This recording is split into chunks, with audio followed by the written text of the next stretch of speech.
بسم الله الرحمن الرحيم الحمد لله رب العالمين والصلاة والسلام على نبينا محمد وعلى آله وصحبه أجمعين أما بعد Сабағымыз Ахли Сунна вал Жамаа ақидасы кітабы.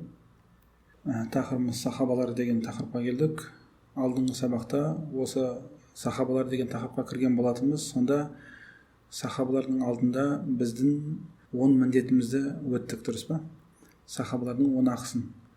Яғни біздің сахабалардың алдында қандай міндеттеріміз бар, соны өткен болатынбыз, бірақ матынды оқыған жоқпыз. Бүгін сол матынды оқуға кірісейік.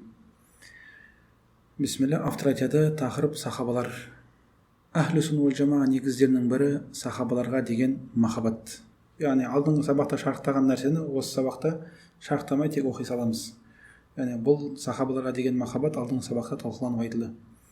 Олардың артықшылықтарын, олар тақуа екен және олар осы үмметтің ең жақсылары екенін ақида етіп бекіту дейді. Яғни Ахли Суннаның негіздерінің бірі. Сол нәрсені жүрегімізге ақида қылып бекітуіміз керек. Олар бұл үмметтің ең абзалы, ең тақуалы, ең жақсылары деп ақида қылып бекіту керек жүрекке. Сондай-ақ оларды жақсылықпен, әрі мақтаумен және оларды Алла оларға риза болсын деген дұғамен еске алу дейді. Яғни сахабалар еске алынатын болса, оларды радиаллаху анху деп дұға тіленеді. Алла тағала оларға разы болсын деп дұға тілейміз. Неге? Өйткені Алла тағала Құранда бізде оны үйретіп кеткен. Алла тағала Құранда айтқандай: والسابقون الأولون من المهاجرين والأنصار والذين اتبعوهم بإحسان رضي الله عنهم ورضوا عنه وأعد لهم جنات تجري من تحتها الأنهار خالدين فيها أبدا ذلك الفوز العظيم дейді. Мұхажирлерден және ансарлардан исламды ең бірінші болып қабылдағандар және оларға жақсылықпен ергендерді радиаллаху анхум раду анху, Аллах тағала оларға разы болды дейді, және олар Аллаға разы болды дейді. Сөйтіп Аллах тағала оларға астынан өзен ағатын жәннаттарды дайындады дейді. Халидина фиха абада, олар онда мәңгі болады дейді. Заликал фаузул азим, бұл нағыз ұлы қуаныш қой дейді, жетістік қой дейді бұл нәрсе. Алла тағала оларға разы болғанын білдірді. Сондықтан бұл Ахли Суннаның мұсылмандардың сондай бір несі белгісі болып қойған. Егер сахабаты аталатын болса, радиаллаху анху деп айтамыз. Жалғыз болатын болса, радиаллаху анху, бірнеше сахаба болатын болса, радиаллаху анхум деп айтылады. Автор айтады, сондай-ақ оларды жақсылықпен, әрі мақтаумен және оларды Алла оларға риза болсын деген дұғамен еске алу. Алла тағала сөзінде сондай олардан кейін келгендер айтады: Раббымыз бізді әрі бізден бұрын иман келтірген бауырларымызды жарылқай көр, әрі сондай иман келтіргендер үшін жүрегімізде бір кірмендік қылма дейді. Раббымыз шүбәсіз сен тым жұмсақ, ерекше мейірімдісің дейді. Сондықтан Ахли Сунна вал Жамаа ақидасы бойынша сахабаларға дұға тілеу, Аллахтан кешірім сұрау, оларға радиаллаху анху деп айту әрдайым. Абдулла ибн Аббас айтқандай: Амар Аллаху бил истигфар ли асхаби Мухаммадин саллаллаху алейхи ва саллям ва хуа я'ламу аннахум яқтатилун дейді. Алла тағала сахабалар үшін истигфар сұрауға бұйырды дейді. Олар кейін соғысады екенін біле тұра дейді. Яғни Алла тағала сахабалар арасында сондай қақтығыс болатын біле тұра, Алла тағала сахабаларға кешірім сұрауға бұйырды дейді. Сондықтан Ахли Сунна вал Жамаа ақидасы бойынша сахабаларға бәріне бірдей дұға тілейді, Аллахтан кешірім сұрайды, оларға Алла тағала риза болсын деп дұға тілейді. Автор айтады, оларды жек көргендерді жек көреді дейді. Яғни Ахли Сунна сахабаларды жек көргендерді жек көреді және олардың арасында орын алған шиеленістерден бойын аулақ ұстайды дейді. Яғни арасында болған келіспеушіліктер, сондай нәрселерден Ахли Сунна бойын аулақ ұстайды, жоламайды. Яғни ол турасында әңгіме айтпайды, ол турасында сабақ айтпайды, яғни ол турасында уағыз насихат тыңдамайды, ол турасында кітап оқылмайды. Бұл Ахли Суннаның бауырлар ақидасы. Неге? Өйткені пайғамбарымыз саллаллаху алейхи ва саллям айтты ғой: "Ида зукира асхаби фа амсику" дейді. Егер мен сахабаларым аталатын болса, онда ауыздарыңды тыйыңдар деді, үндемеңдер деді. Яғни жаман сондай бір әңгіме дүниеден тыйылу керек. Өйткені оның ішінде ешқандай хайыр жоқ дейді. Сол сахабалардың соның арасындағы болған қақтығыстарды бір нәрсені айтудың иманға қатысты ешқандай пайда жоқ. Керісінше иманды түсіретін нәрсе. Және сол сахабаларға жаман ой келіп жүректен, яғни адам баласы тура жолдан тайып кетуі мүмкін, тіпті діннен шығып кетуі мүмкін, Алла сақтасын. Сол себептен арасындағы болған нәрселерден ахли сунна көз жұмады, арасындағы болған әңгімелерді былай болды, былай басталды, былай болды деген нәрсені айтпайды. Бұл ахли суннаның ақидасы. Олардың пайғамбарымыз саллаллаху алейхи уассалам жәннатта деп куәлік берген кісілерін жәннатта деп куәлік етеді дейді. Яғни ахли сунна сөйтіп куәлік етеді. Олар жеке айтылғандарға жеке айтады, ал жалпылама сахабаны, жалпылама сахабалардың барлығы жәннатқа кіреді деп айтады ахли сунна. Неге? Өйткені ол мәселеде қауымдардың барлығы бір ауыздан келіскен. Олар жәннаттық 10 сахаба дейді.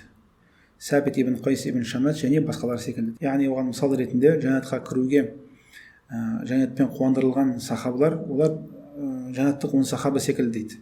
Аттары қазір есімдері келеді иншалла төмен жақта. Сәбит ибн Қайс ибн Шамас және басқалары секілді дейді. Яғни мысалға Сәбит ибн Қайс ибн Шамас. Сәбит ибн Қайс деген ол сахаба Худжрат сүресі түскен сахаба ғой. Яғни Худжрат сүресі оған түскен жоқ. Худжрат сүресі түскенде бұл сахаба қатты қорқып, жылап, мына сүре аяттар маған түсті ғой деп қорқып үйден шықпай қояды. Яғни Аллах тағала айтты Құранда: "Я айюхаллазина аману ла тарфау асватакум фауқа саутин наби ва ла тажхару бил қаули кажахри баъдикум ли баъдин ан тахбата аъмалукум ва антум ла ташъурун." Ей иман келтіргендер, пайғамбардың алдында, Алла елшісінің алдында дауыстарыңды көтермеңдер дейді, бір-бірінің алдында дауыс көтергендер дейді. Дауыстарын көтермеңдер дейді, бір-бірінің алдында дауыс көтергендей. Ан тахбата аъмалукум ва антум ла ташъурун дейді. Әйтпесе амалдарың бәрі жойылып, сіздер оны байқамай қаласыңдар дейді. Сол аятты естігенде Сәбит ибн Қайс, дауысы сондай жуан кісі болған ғой, дауысын көтеріп сөйлейтін кісі болған ғой, үйден шықпай қойған ғой қорыққаннан. Жылап, сонда қайта-қайта тәубе жасап, Аллахтан кешірім сұрап, үйден шықпай қойған. Bir күні пайғамбарымыз соны байқап қалған ғой, Сәбит ибн Қайс көрінбейді мешіттен. Қайда екен деп соны сұрағанда, сонда сахабалар еді, ол радиаллаху анху қазір үйінде осындай аят түскеннен кейін осындай жағдайға түсіп қалды, яғни қиналып жатыр, үйде жылап жатыр деп сөйтіп айтқанда, пайғамбарымыз саллаллаху алейхи вассалам айтады: "Оған айтыңдар, ол тозақтың адамы емес, ол жәннаттың адамы деп айтыңдар" дейді. Яғни пайғамбарымыз саллаллаху алейхи вассалам куәлік етті. Сәбит ибн Қайс ибн Шамас жәннаттың адамы болып есептеледі. Және басқалар секілді, яғни басқалар Сәбит ибн Қайс ибн Шамас болсын, Билал радиаллаху анху болсын, және Хасан және Хусейн сахаба сияқты болсын, және Хадижа, Аиша сияқты сондай, яғни сахабалар жәннатпен қуандырылған, оларды жәннаттық адам деп айтамыз. Біз оларды барлық жақсылықта үлгі алуымыз керек дейді. Өйткені олар туралыққа ең жақын қауым дейді. Яғни не үшін біз оларды тура жол артына ереміз, неге оларды үлгі тұтамыз бауырлар? Өйткені ақиқатқа бауырлар, олар ең жақын қауым. Егер бір нәрседе жақсылық болса, олар бірінші болып соны жасар еді. Яғни егерде бір ғибадатта, бір құлшылықта хайыр болатын болса, бір істе хайыр болатын болса, онда ең бірінші болып солар жасар еді. Егерде Исра түнін тойлауда, соны бағандай түн құлшылықпен өткізуде хайыр болатын болса, бірінші сахабалар жасар еді. Егерде пайғамбарымыздың саллаллаху алейхи вассалам туған күнін тойлауда хайыр болатын болса, сахабалар ең бірінші болып соны жасар еді. Сондықтан сахабалар жасамаған болса, мүмкіншілік болып тұрып, онда ол бізге дін болмайды. Егер бір нәрседе жақсылық болса, олар бірінші болып оны жасар еді. Алла оларға риза болып, оларды разы қылсын дейді. Ары айтады, кім пайғамбарымызбен саллаллаху алейхи уассалам оған иман келтірген күйде тіпті бір сәт болса да жүздесіп көрсе дейді оны, ол пайғамбарымыздың саллаллаху алейхи уассалам сахабасы болып есептеледі дейді. Яғни сәл қасында бір уақыт болса да жүздессе, қасында кездессе болды, сахаба болып есептеледі. Бірақ олардың дәрежелері бірдей ма? Яғни пайғамбарымызды саллаллаху алейхи уассалам 23 жыл бойы қасында көріп шыққан сахабамен келіп бір күн әлде 17 күн 20 күн яғни көрген сахаба дәрежелері бірдей ма? Жоқ, әрине. Ары қарай автор айтады, оның дәрежесі дейді, яғни сахабаның дәрежесі Алла елшісімен саллаллаху алейхи вассалам қаншалықты бірге болғанына, исламды қаншалықты ерте қабылдағанына, пайғамбарымыздан саллаллаху алейхи вассалам қаншалықты көп хадис естігеніне және оны қаншалықты көп көргеніне байланысты болады дейді. Яғни дәрежесі соған бөлінеді. Пайғамбарымыздың саллаллаху алейхи вассалам қасында 10 жылдап болған сахабамен пайғамбарымыздың саллаллаху алейхи вассалам қасында 20 күн болған сахабаның дәрежесі аспан мен жерде, әрине. Яғни әртүрлі дәрежелері. Сол көргеніне, қасына көп болғанына, көп жихадқа бірге барғанына байланысты дәрежесі үлкен төмен бола береді. пайғамбарымыздың саллаллаху алейхи уассалам ең төменгі дәрежелі сахабасы, оны, яғни пайғамбарымызды саллаллаху алейхи уассалам көрмеген адамдардан абзал. Тіпті олар, яғни пайғамбарымызды көрмеген кісілер, Алланы барлық жақсы амалдармен кездестірсе де. Яғни бір кісі бар екен, сахаба емес, табиин мысалшы. Алла тағалаға сондай құлшылық істеді, тіпті оны сахабалар істеген жоқ. Бүкіл құлшылықты орындады, джихад болсын, Құран, тахаджуд, бүкіл не құлшылық бар, соның бәрін орындаған кісі бар. Табиин сахабаның ең төмен дәрежесі сахабаға жетпейді ғой. Пайғамбарымызды саллаллаху алейхи вассалам бір күн көрген сахабаның дәрежесіне жетпейді. Яғни пайғамбарымыздың қасында бір күн болған сахаба бар екен. Пайғамбарымыздың саллаллаху алейхи вассалам қасында бір күн болған сахаба бар. Және табиин бар, ғалым табиин, Суайд ибн Мусайиб, Хасан аль-Басри, әлде кім, Саид ибн Жубайр сияқты табиин. Сол бір күн болған сахабаның дәрежесіне жетпейді ғой, субханалла. Бәдәуи сахабалар болды ғой, пайғамбарымызды келіп ислам қабылдап, кері қаланың сыртына бәдәуи кетіп қалған сахабалар, қалада болмаған, пайғамбарымыздың қасында болмаған, тек қана келіп ислам қабылдап, кел намазбен шектеліп, сөйтіп қаланың сыртына бәдәуи кетіп қалған сахабалардан солар абзал ғой. Бүкіл табииндардан, бүкіл ғалымдардан. Пайғамбарымыздың саллаллаху алейхи вассалам ең заманда болған ең төмен дәрежелі сахаба біздің кезіміздегі бүкіл ғалымнан абзал. Шейхул ислам ибн Теймиядан абзал, 4 имамнан абзал. Яғни қандай ғалым білесің, соның бәрінен абзал. Тіпті ол ғұламалар бүкіл жақсы амал істесе де, ол ахли суннаның ақидасы бауырлар. Пайғамбарымыздың саллаллаху алейхи вассалам ең төменгі дәрежелі сахабасы, оны пайғамбарымыз саллаллаху алейхи вассалам көрмеген адамдардан абзал болады. Тіпті олар, яғни адамдар пайғамбарымызды көрмеген Алланы барлық жақсы амалдармен кездестірсе де.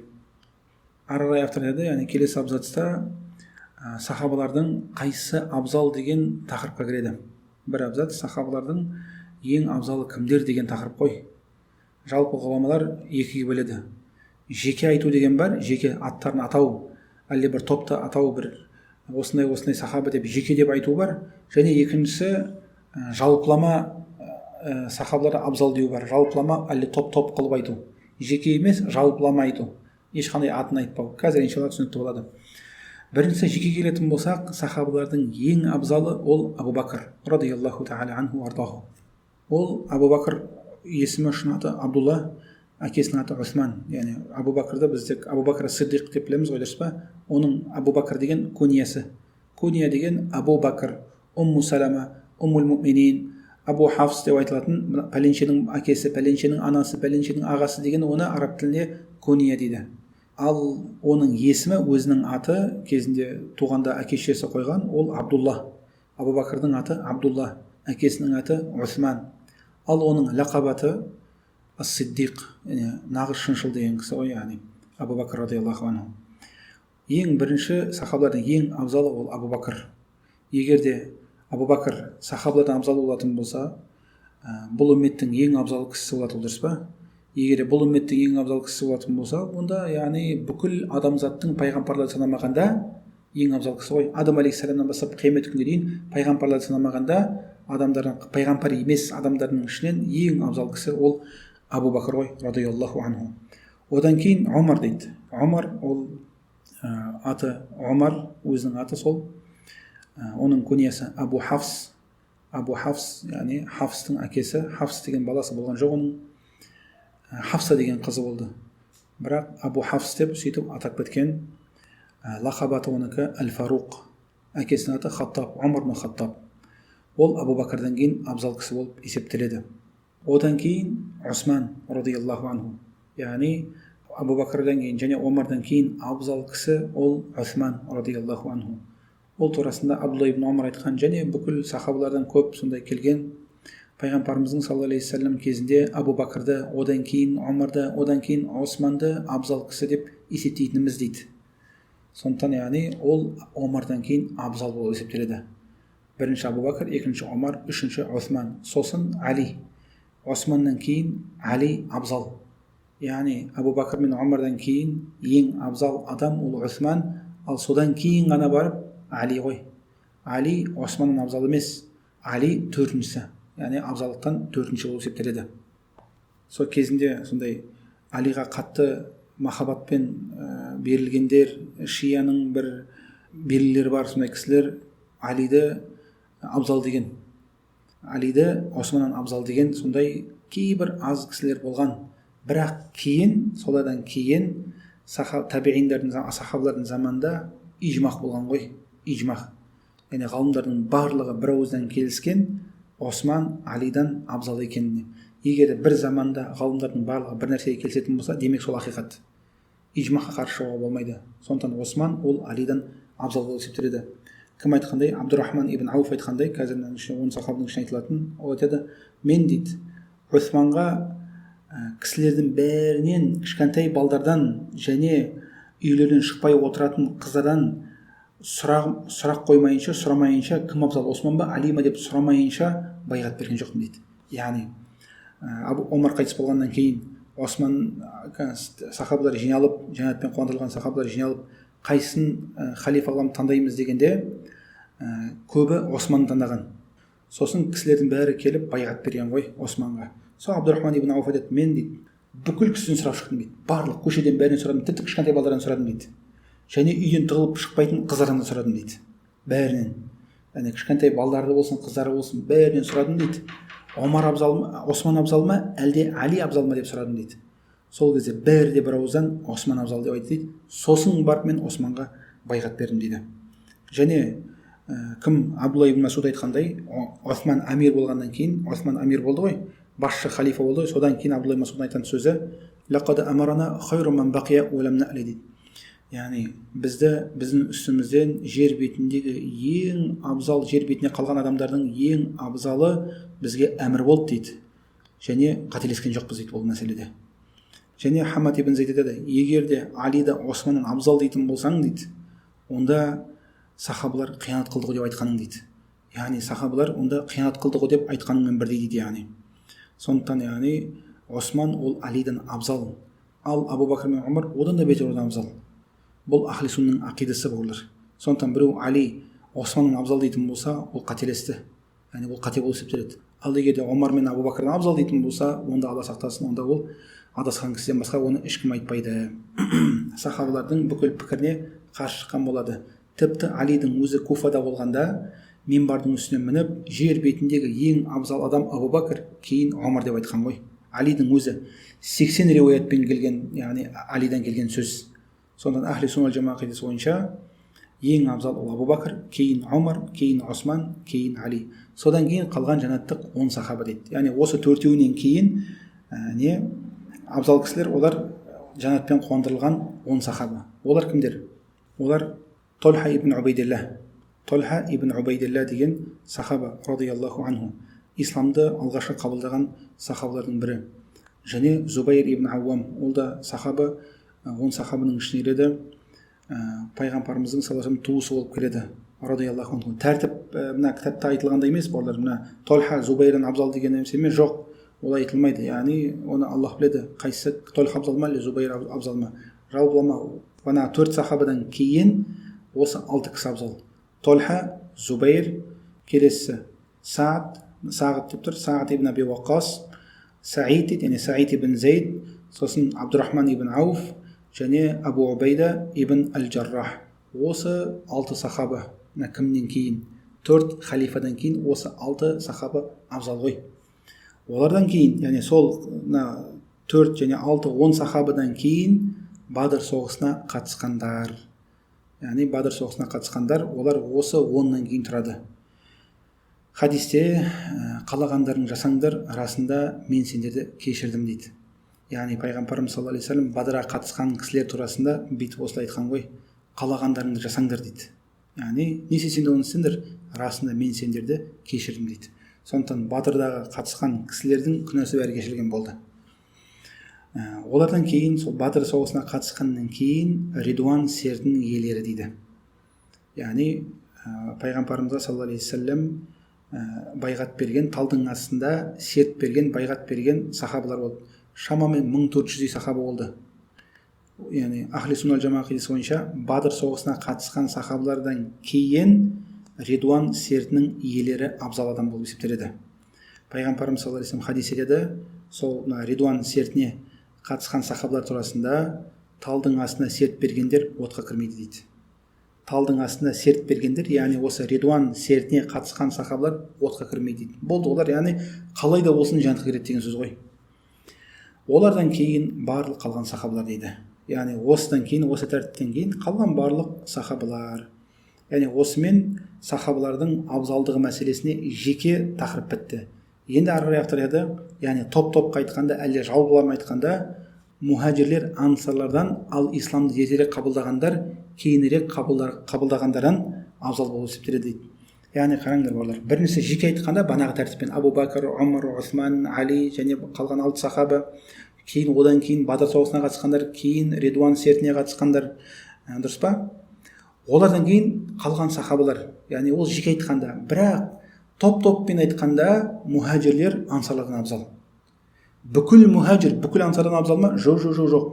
Топпен айтқанда мұхажирлер жалпылама ансарлардан абзал. Бірақ ансарлардың ішінде сондай сахабалар бар, кейбір мұхажирлерден абзал болған. Абу Бәкірден емес, Омар, Осман, Алиден емес, жоқ, қалған тағы да мұхажир сахабалар болды ғой. Солардан абзал болған ансарлық сахабалар бар. Яғни түсіну үшін сіздерге бүйтіп айтайын. Ерлер әйелдерден абзал, дұрыс па? Құранда аят келгендей, «Олейса дакару кал унса». Әйел ол еркек сияқты емес, дұрыс па? Ер ол әйелден абзал. Ерлер жалпылама әйелден абзал. Бірақ бүкіл еркек бүкіл әйелден абзал ма? Жоқ, кейбір әйелдер бар, мыңдаған еркектен абзал болады, миллиондаған еркектен абзал болады. Әлде кімнің дәті барады, яғни мен қай еркектің дәті барады, мен Айша анамыздан абзалмын деп, дұрыс па? Кейбір әйелдер бар ғой, кейбір еркектерден абзал, дұрыс па? Бірақ жалпылама алғанда кімдер? Ерлер әйелдерден абзал. Біздің заманымызда да сондай қарындастарымыз бар, машалла, дін үшін сондай қызмет қылып, дін үшін сондай терлейтін, дінді сондай жоғары қоятын, яғни мыңдаған еркектен абзал ғой. Яғни сондай бір харам іс болатын болса, еркек бір сондай фатуа іздеп жүретін болса, сондай қандай қарындастарымыз бар. Яғни бір харам болды, бірден тоқталады, харам болмайды деп, ешқандай фатуа іздемейтін мысалшы. Дінді жоғары қоятын, дінді алға қоятын, дұрыс па? Бұл жер айтылмайсың. Яғни бүкіл еркек бүкіл әйелден абзал. Жоқ, жалпылама айтқанда ерлер қауымы әйел қауымынан абзал болды. Сол сияқты мысалшы арабтар қазақтардан абзал деп айтылады. Яғни жалпылама арабтар, жалпылама қазақтан абзал. Бірақ кейбір қазақтар бар, мыңдаған әлде миллиондаған арабтардан абзал болған. Бірақ жалпылама алғанда арабтар олар қазақтардан абзал болады. Егер қазақтар арабтардан абзал болатын болса, онда пайғамбарымыз Мұхаммад саллаллаху алейхи қазақтарға келер еді. Пайғамбарымыз саллаллаху алейхи уассалам араб тілінде арабтарға келді. Не үшін? Арабтар ең абзал болғандықтан.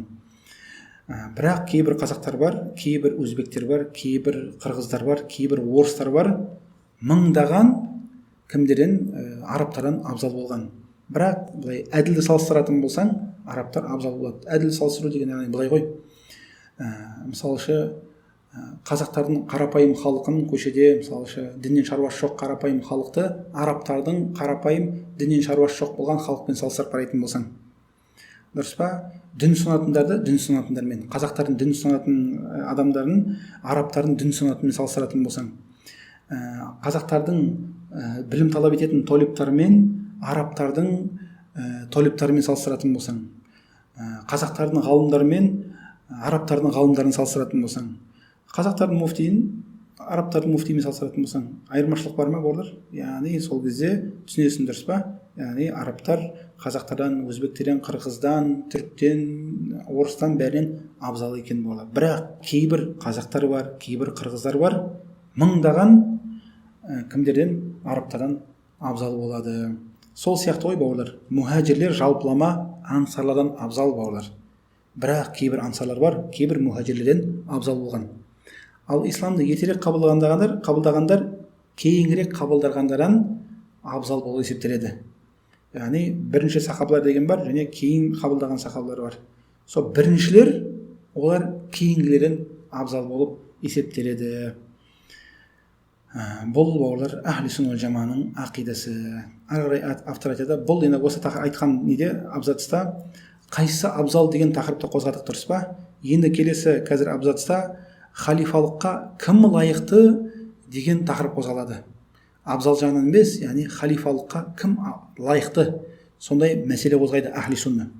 Автор айтады, пайғамбарымыз саллаллаху алейхи уассалам қайтыс болғаннан кейін халифалыққа лайығырағы Абу Бәкір. Бұл ахли суннаның ақидасы. Яғни халифалыққа лайықты Абу Бәкір. Егерде Абу Бәкірдің орнына Омар халифа болып кететін болса, онда айтар едік, Омар халифалыққа лайық емес болып отыр деп айтар едік. Бірақ Абу Бәкір ол лайықты болғасын отырды.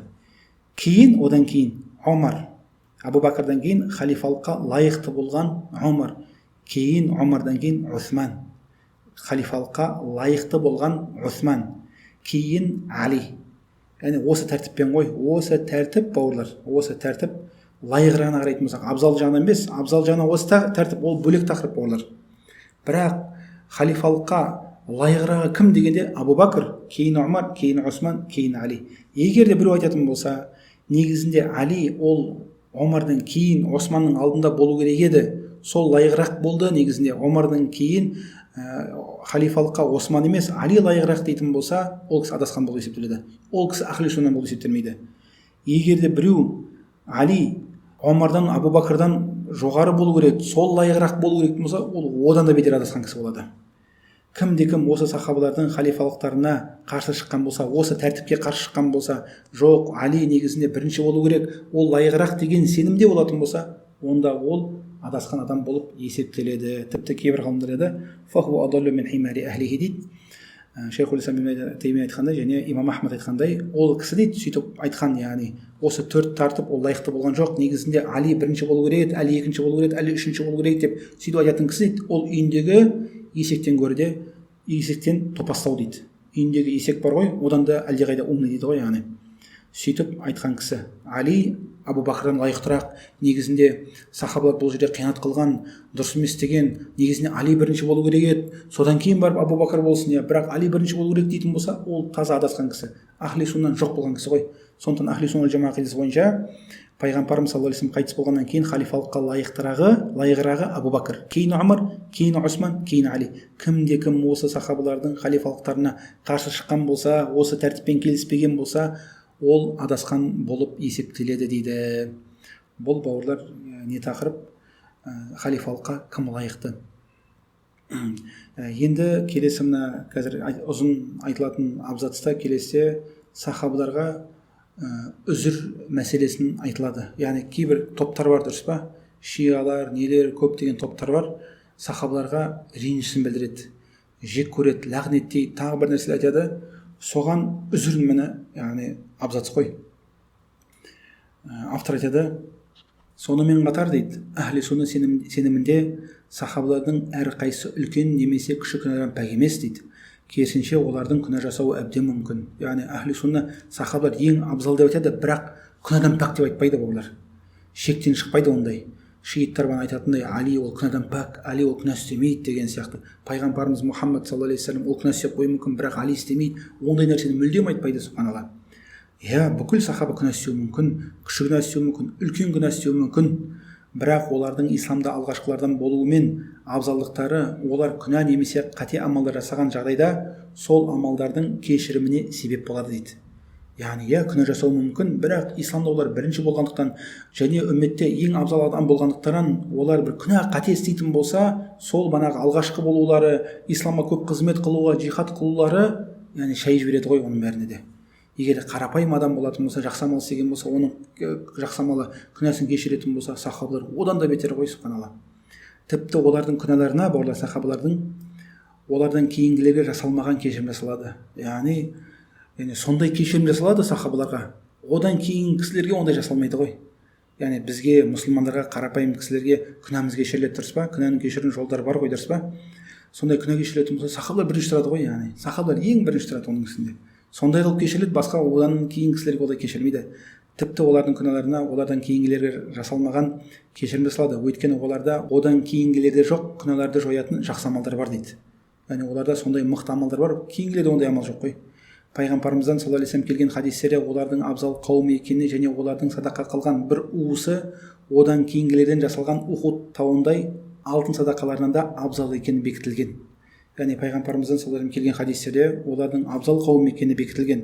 Және олардың бір уыс садақа берулері кейін келген кісі Ухуд тауындай алтынды ала жолында жихадта садақа беретін болса, сахабалардың бір уыс берген садақасына жетпейді ғой. Ол хадисқа төменде иншалла келеді. Кейін егер олардан бір күнә амалдар шығатын болса дейді, яғни бір күнә жасайтын болса, олар соған тәубе етеді, немесе сол күнәсін жоятын жақсылықтар жасайды, немесе исламға алғашқылардан болып кіргені үшін оларға кешіріледі, немесе пайғамбарымыздың саллаллаху алейхи вассалам шапағатымен кешіріледі дейді. Яғни күнә кешірілетін жол оларда көп сахабаларда. Яғни сахабалардың олардың күнәсін кешіретін сондай қателік істеп қойған болса, бір сондай нәрсе істейтін болса, кісілер жамандайды, кейбір шииттар жамандайды, шииттардың бәрі жамандайды. Сахабалар мынаны істеді деп, яғни көптеген сондай жаман сөздер, дұрыс па?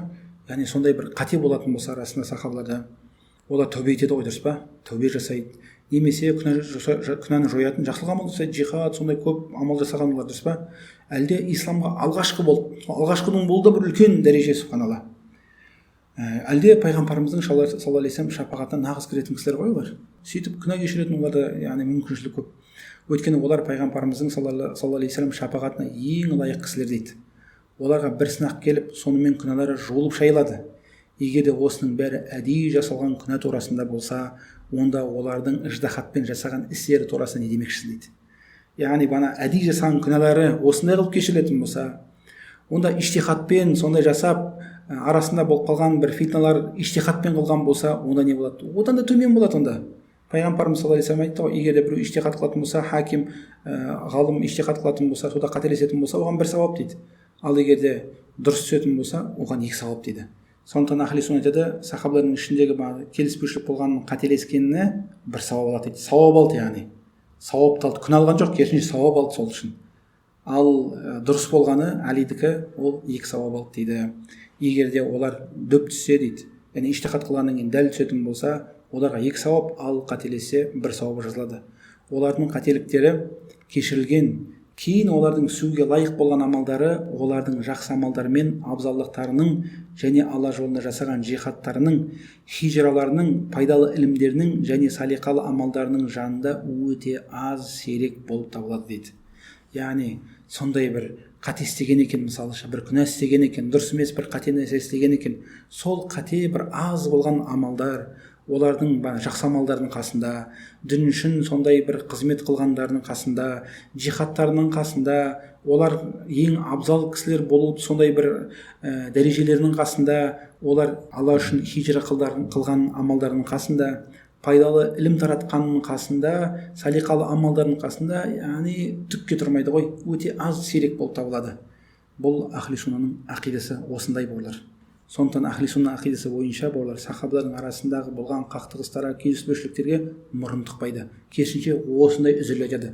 Біреу егер жамандайтын болса, шиялар сияқты осындай қылып толтырып үзір айтады ғой, субханалла. Және сол фитнаға түсіп қалған, Алланың қалауымен болған сахабалар өте аз ғой, өте аз, 30-ға жетпейді. Мұхаммед ибн Сирин айтқандай, фитна басталған уақытта дейді, сахабалардың арасында фитна басталған уақытта дейді, жер бетінде сол уақытта, сол жерде 10 мыңнан астам сахаба болды дейді. Сахабалар 10 мың болған ғой сол уақытта. Жалпы сахабалар одан көп болды, 100 мыңнан көп болды сахабалар. Бірақ енді қайтыс болды оған дейін, дұрыс па? Сол фитна болатын заманға дейін неше бәленбай жылдан кейін, 30 жылдан кейін болған оқиға ғой, дұрыс па? Сол заманда, яғни жер бетінде сол қалада 10 мың сахаба болды дейді. Ал соғысқа қатысқан 30-ға жетпейді дейді. Сол соғысқа қатысқан 30-ға жетпейді дейді. Яғни аз ғана қатысқан ғой, субханалла. Азы санаулы тек қана сахабалар қатысқан, қалған бүкіл, яғни 9 мыңнан астам сахаба ешқайсысы қатыспаған. Сондықтан, яғни бүкіл сахабаға тіл тигізу деген сол себепті, яғни үлкен ақымақтық. Сол кім айтқандай, және Омар ибн Абдул-Азиз айтқандай, Омар ибн Абдул-Азизден сұраған ғой, сол турасында не айтасыз деп, соны айтып бересіз ба, сол банағыдай кімдікі дұрыс, қалай болды, не болды, соғыс қалай болды, соны айтып бересіз ба дегенде, сол кезде Омар ибн Абдул-Азиз радиаллаху анху керемет сондай сөзі ғой, тилка димаун таххараллаху минха яди фала ухиббу ан ахтаба биха лисани дейді.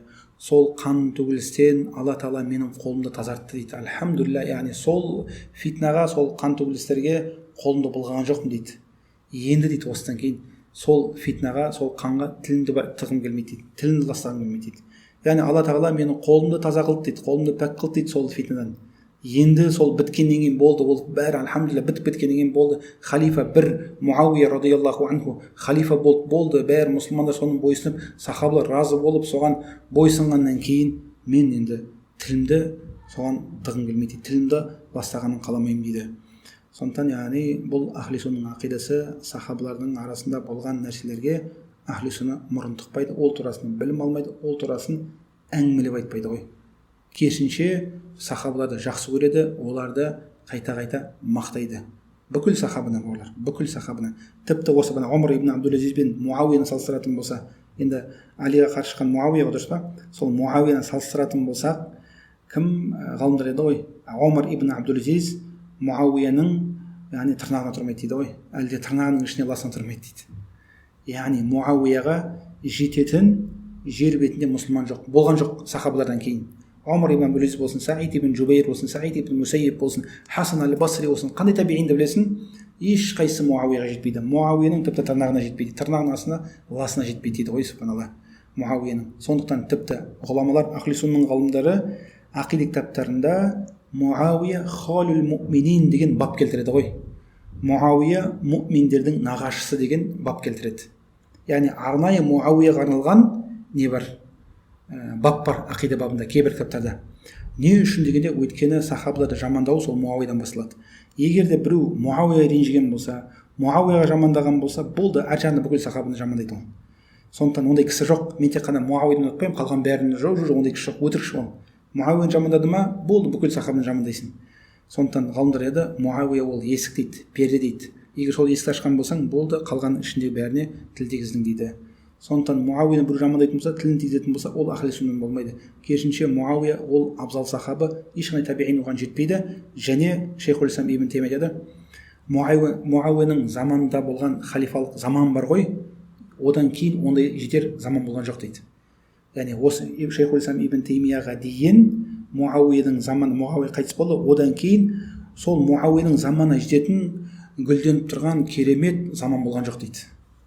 Яғни кімнің заманын білесің, қандай халифаның заманын білесің, тіпті исламды мықты яғни басқарып көп жерді ашқан болса да, кімдерді Шыңғыс хан әскерін жеңген Сұлтан Бейбарыстың заманы болсын, Омар ибн Абдул-Азиздің заманы болсын, Муауияның заманы жетпейді дейді. Дін жағынан өлшегенде, дін жағынан яғни мұсылмандар сондай биікте мықты тұрған, сондай жоғарылықта тұрған заман болған жоқ дейді, Муауияның заманындай.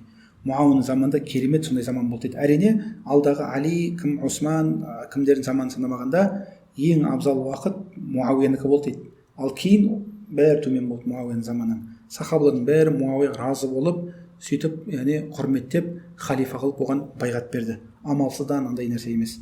Бұл ахли суннаның болар ақидасы. Ары қарай автор айтады, соңғы абзац, яғни хадис, пайғамбарымыз саллаллаху алейхи вассалам сөзінде, менің сахабаларымды сөкпеңдер дейді. Пайғамбарым айтқан, менің сахабаларымды сөгуші болмаңдар. Расында сендердің Ухуд тауындай жасаған садақаларың олардың бір мұт уыз садақаларына тіпті оның жартысына да татымайды дейді. Яғни қараңдар, бір сахаба радиаллаху анху бір уыс, бір мұт деген екі алақанды қосасың ғой бірге, сондай бір мұт алып, яғни құрма салып, ішіне әлде күріш салып садақа беретін болса, сосын сен Ухуд тауындай алтынды, Ухуд тауын алтынды ешкім садақа бермеген шығар, әлі дұрыс па?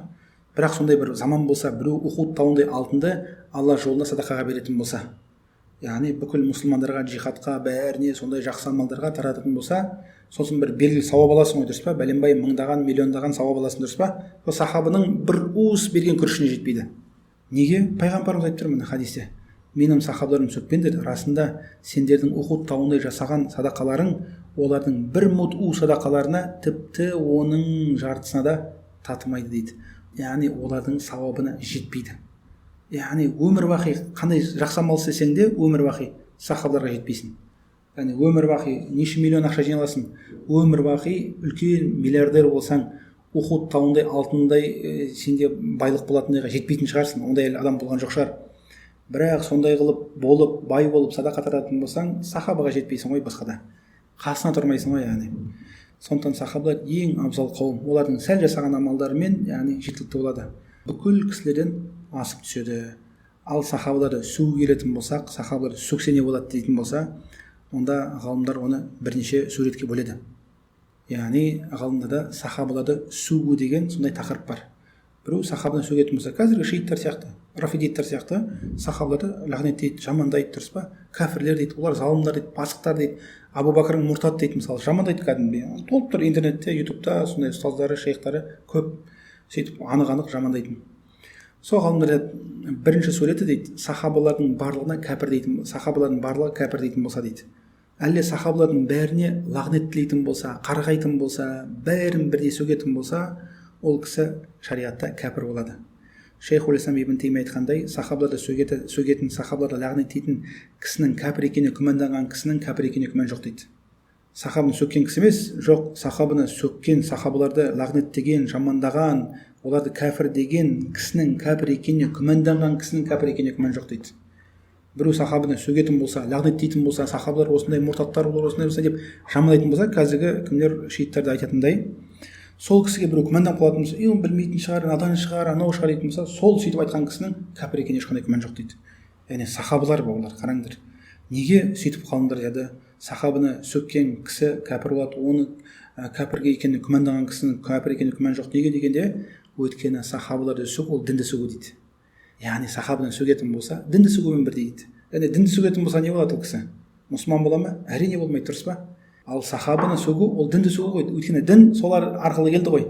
Сахабаны жамандайтын кісі ол дінді жамандаған кісі. Сондықтан ғалымдардың барлығы бірауыздан ижмақ келіскен, сахабаларды кәпір дейтін кісілер бірауыздан кәпір болады дейді. Екіншісі, сахабаларды қарғайтын болса, лағнеттейтін болса, ол кісі кәпір болады. Бұған ғалымдардың барлығы бірауыздан келіскен. Үшінші суреті бауырлар, сахабалардың көбін сөгетін болса, көбін, яғни көбі мұртат болған, көбі кәпір болған, тек қана санаулы сахабалар ғана қалды дұрыс болған дейтін болса, ғалымдардың көбі оларды кәпір дейді, мұртат дейді. Яғни сахабалардың көбін, яғни такбир жасайтын болса, әлде сөгетін болса, әлде лағнеттейтін болса, көбін, бәрін емес, көбін, ол кісі діннен шығады, дінде болмайды. Төртінші суреті бауырлар, Құран сүннет мақтаған сахабаны сөгетін болса, әлде яғни бір сахабаны сөгеді, бір сахаба, қараңдар, көбін емес, бәрін емес, оны емес, бір сахабаны сол сөгумен ол Құран сүннетке қарама-қайшы келетін болса, яғни мысалы Сәбит ибн Қайс ибн Шаммасты мұртат дейтін болса, Аллахтың қарғысы болсын дейтін болса, кімді? Сәбит ибн Қайс бағана айтқанды. Сол кісі ғалымдар айтады кәпір болады дейді. Неге? Өйткені ол пайғамбарымның сөзін жоққа шығарған. Пайғамбарымыз Сәбит ибн Қайс ол жәннаттың кісі деп, дұрыс па? Бірақ біреу келіп айтатын болса, Сәбит ибн Қайс ол Аллахтың лағнеті болсын оған, ол осындай деп жамандайтын болса, ол кісі кім болады? Ол кісі кәпір болады дейді. Әлде біреу келіп Абу Бәкірді не дейтін болса, Аллахтың оған лағнеті болды дейтін болса, онда ол кәпір болады. Әлде кімді Айшаны зина жасады дейтін болса, Айшаны зина жасады деп сирада оқыны білетін шығарсыңдар, иншалла Әл Бейт тақырыбында оны айтамыз. Айшаны біреу зина жасады дейтін болса, ол кісі кәпір болады. Шииттардың ақидасы сондай қазір. Шииттардан сұрайтын болсаң, Айша сол зинадан пәк па деймін? Жоқ, ол зинадан аман қалған жоқ дейді. Айша зина жасады деп сондай ақидада. Аллах тағала Құранда Нұр сүресінде аят түсірді, бір бет аят түсірді Айша турасында. Айшаны Аллах тағала мақтап. Сол Айшаны біреу зина жасады дейтін болса, онда сол аятқа иман келтірмеген. Сол себептен ол кісі кәпір болады дейді, сахабаны сөккен кісі. Бұл төртінші сурет, дұрыс па? Яғни бір сахабаны сондай қылып сөгетін болса, Құран оны мақтаған, әлде Құран сүннетке қарама-қайшы шығып жамандайтын болса, ол кісі дінде болмайды. Бесінші суреті бауырлар, сахабалардың дініне емес, қараңдар, дініне емес, керісінше бір ісіне тіл тигізетін болса, бір сахаба осылай істеді, дұрыс емес, негізі аузу билля, Алла сақтасын, неге олай істеді деп бір сахабаны сөйтіп жамандайтын болса, ол кісі күнәға кірді дейді, бірақ ол кісі кәпір болмайды дейді. Яғни сахабалардың бәрін емес, бір кейбір сахабалардың ренішін білдіретін болса, ол кісі ахли суннан болмайды, күнә алады ол кісі, бірақ ол кісі діннен шықпайды. Осы суретте болады сахабаларды сөгу мәселесі барлар. Түгелдей бәрін кәпір десе, әлде барлығын кәпір десе, көбін десе, яғни сөксе, жамандаса, әлде үстіне Құранға қарама-қайшы келетін, жамандайтын болса сахабаны, онда ол кісі діннен шығады. Бірақ бір сахаба өзінің ренішін айтатын болса, мынандай қате істеді, оныкі дұрыс емес дейтін болса, кейбір сондай надан кісілердің аузынан шығады. Дағуатшылар бар, сондай болған. Кейбір сахабаларды сондай осындай бір жаман қатесін осындай қылып айтып қалып, сондай бір жаман істеді, ол бүйтіп істеді деп сөйтіп айтып қалған, сондай, яғни бұл ахли суннан емес, яғни сол сөзімен ол ахли суннан болмайды. Үлкен дінде қате болады, ақидадан надан кісі болады ғой, сондай істейтін кісілер, Алла сақтасын. Сондықтан кім айтқандай, Абу Зур'a кезінде сәләфтардан болған Абу Зур'a деді: "Ида раайта ар-раджул янтақису ахадан мин асхаби расулиллахи саллаллаху алейхи вассалам фа'лам аннаху зиндиқ" дейді. Егер де сахабаны айыптайтын бір кісіні көретін болсаң дейді, оны зиндиқ екенін біл дейді, яғни мұнафиқ екенін біл дейді. Ден дұрыс кісі сахабаның бір минусын айтпайды. Сондай бір кісіні көретін болсаң, сахабаның минусын айтатын дейді, біл ол кісі зиндиқ екен дейді. Таза зиндиқ ол кісі дейді, мұнафиқ кісі дейді яғни. Сондықтан сахабаның ешқандай минусын айтуға болмайды. Егер минус болатын болса, әрине бар ғой, адам ғой, күнә жасауы мүмкін. Сол осындай бір қателік, бүйтті сөйтті, соны бір кісілерге айтып отыратын болса, онда ол кісі, яғни кім Абу Зур айтқандай, яғни ден дұрыс кісі емес, зиндиқ кісі ғой яғни. Алла сақтасын. Аллах Тағала бүкіл сахабаға разы болсын, радиаллаху анху, және бізді оларға еретіндерден қылсын, және олардың бүкіл күнәларын кешірсін, және жүрегімізге оларға бір ешқандай Аллах Тағала ыза, кек, реніш кіргізбесін, ондайдан жүрегімізді пәк қылсын, сондай адасқан кісілерден қылмасын. Аллахума амин, Аллахума амин, Аллахума амин. Субханак Аллахума бихамдик, ашхаду ан ла илаха илля ант, астағфирука ва атубу илейк.